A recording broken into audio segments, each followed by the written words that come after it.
Okay, chat. Let's take a look at the old Wesky, shall we? Where did they put him? Where did they put him? My killers are a mess. The Mastermind. Difficulty? Moderate. Okay, there he is in all his glory. Look at him. Look at him. He looks kind of weird. Not gonna lie, it looks kind of weird. I don't know how I feel about it. I just want to take a look at his teachables. Yeah. Okay, so you have superior anatomy. Decades of research have culminated in you, something faster, stronger, and more dangerous than any human. When a survivor performs a fast vault within 8 meters of you, perk activates. The next time you vault a window, your vaulting speed is increased by 40%. Has a 30-second cooldown. This is going to be kind of crazy. I think people are just going to use this a bunch with, like, Myers, like, tier 3. Can you imagine Bamboozle, fire up Anatomy, and Myers tier 3? You're going to be vaulting at the speed of light. Oh my god! The game couldn't even render it. I got it. Me first. Oh my god! His character model breaks inside the window. It's so fast. Awakened awareness. Your genes have been altered to heighten your senses in intense situations. When carrying a survivor, you can see the aura of the other survivors within 20 meters of your position.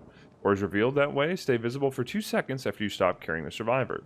Okay, some people might use this over like barbecue to get closer chases after a hook. 20 meters is kind of short, but I guess you can see if anyone's like in the immediate area, I suppose. And then you have Terminus. I think this is the one people like, right?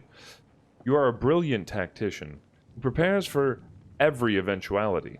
When exit gates are powered, this perk activates while Terminus is active. Injured, down, and hook survivors are inflicted with the broken status effect until exit gates are open. If they're open, survivors will stay broken for an additional 30 seconds. Yeah, endgame build, I guess. I don't know. Endgame build. Wait, why does he have a 40-meter tear radius? Huh? Wait, what?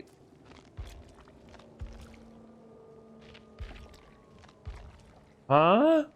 Why does he have a 40-meter tear radius? What is this? Is he a Giga Chad? Yeah, I mean, I guess so. Fuck me. But why though? I don't really understand why he has that. Oh my god! And then obviously, okay, so here's his power. Mastermind can barrel forward, infecting survivors with the Ouroboros virus or leaping over obstacles. Press and hold the power button to charge a bound attack. While charging, the Mastermind moves slightly slower. As he prepares his strike, when charged, press the attack button to bound. Okay, so that's what they're calling like his shred or his lunge is bound. If the Mastermind hits a survivor, that survivor becomes infected or furthers their infection. Should the Mastermind crash into something during this bound, he will slam the survivor, causing damage. If not, the survivor is thrown, losing a health state if they are thrown into any solid object. If the bound hits a drop pallet or vault, obviously... Oh, so he'll vault over the obstacle, right. He doesn't... I don't think he breaks the pallet, right? He can only ever go over it. Special effect, the Ouroboros infection. Upon being hit by the virulent bound, survivors become infected. Infected builds over time, and when fully infected, the survivors suffer from the hindered effect, which absolutely sucks. Like, I don't know how I feel about them adding a hindered effect to something. Depends on how free it really is to get infected. If a virulent bound grabs and slams the survivor, while they are fully infected, they automatically just start carrying them. And then the first aid spray is a special interaction for survivors. At the beginning of each trial, there'll be several supply crates. Each contains a first aid spray. When infected, a survivor can use them on themselves or another, removing the infection. Each first aid spray has a set number of charges. Alright, who wants to see the real goods? Here's Miss Rebecca Chambers first. Now, I know maybe some of these characters are like, their PFPs aren't really like super accurate to the game. I never played the RE games, so I don't really know. But I mean, she's kind of cute.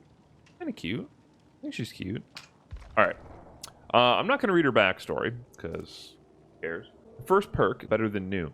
You're an expert in combat medicine. Patients leave your care reinvigorated.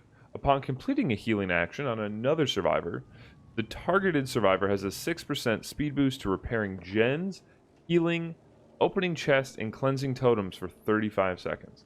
So that's kind of cool. I mean, you could run like Yuichi's perk or something, where when survivors are injured, they see your aura. So they come over to you on a generator, they get healed, and then they repair that generator much faster. Well, 6%. Reassurance. Your presence helps allies focus. Assuaging the pan... Is that how you pronounce that word? Assuaging? I've never seen that word in my entire life. Assuaging the panic associated with extreme conditions. When within a 6-meter radius around a hook... She really likes the number 6.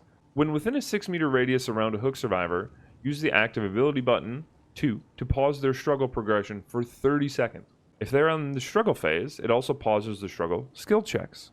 It has a 40-second cooldown.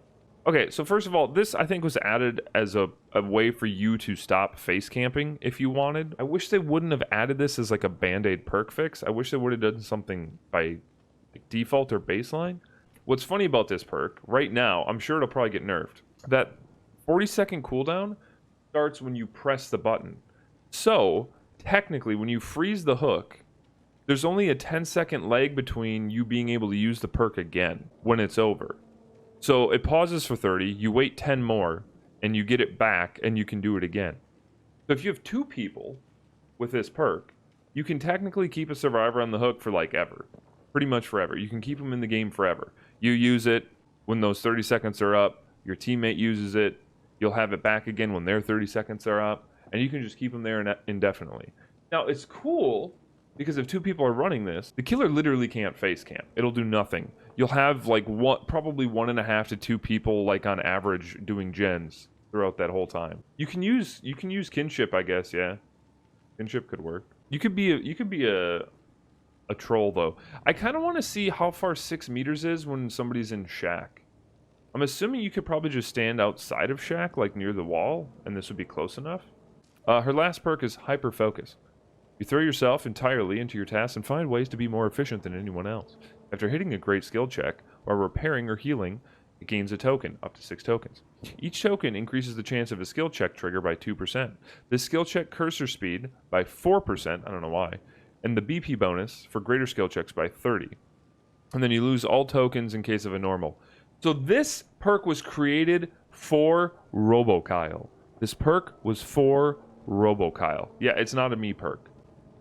RoboKyle can now put this perk on and farm tokens all game, and he can do his great skill check streaks. I can't wait to see it. Alright, Ada Wong, the queen, the princess. The only thing that's really sad is apparently a bunch of people are pissed off because they nerfed the hell out of her heals. Apparently she had much better heals in the game. They kind of nerfed her and people are upset. Alright, so you have Wiretap. This perk is kind of cool. You know that the best way to stay one step ahead is to keep tabs on the competition after repairing generators for a total of basically a third, 33%. It activates after repairing a generator for at least then 3 seconds. You can press the ability button to install a wiretap. It stays there for 80 seconds. The aura of trapped generators are revealed in yellow to all survivors. When the killer enters within 14 meters, their aura is revealed to all survivors, and then damaging the generator destroys the wiretap. Kind of cool. Reactive healing. The more the situation becomes compromised, the more determined you become to complete the operation. When another survivor loses a health state in a 32-meter radius around you while you're injured, instantly increase your healing progression by 35% of the missing healing progression. Oh, it should be 35% base. I don't like that. So instead of getting 35% base, it's 35% of whatever's remaining. And then low profile. Ooh, we have another foot perks. Now, you kinky nerds can all run your foot perk builds. You work best alone. When it's just you and your pursuer, you know how to disappear. When you become the last survivor, this perk activates, hides your scratch marks, and pulls the blood for 90 seconds. Foot fetish and... yes, it's a foot fetish build. Yes. Yes. Yes. Alright, Joe.